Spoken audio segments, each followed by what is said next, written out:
आज जर मोहम्मद गझनी असता तर त्यानं जे केलं असतं ते नरेंद्र मोदी यांनी केले.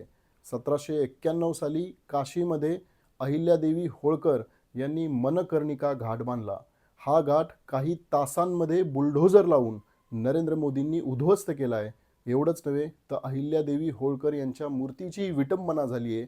अक्षरशः या मूर्तीला पायदळी तुडवलं गेलेलं आहे. अहिल्यादेवी होळकर या केवळ धनगर समाजाच्या नव्हे, महाराष्ट्राच्याही नव्हे, तर देशाची अस्मिता आहे, देशाचा स्वाभिमान आहेत. आणि या अहिल्यादेवी होळकर यांचं नाव घेऊन राजकारण करणारे पडळकर आणि राम शिंदे आता नेमके कोणत्या बिळात जाऊन लपलेत? पडळकर यांना तर दातखीळ बसली आहे आणि राम शिंदे मूग गिळून गप्प बसलेले आहेत.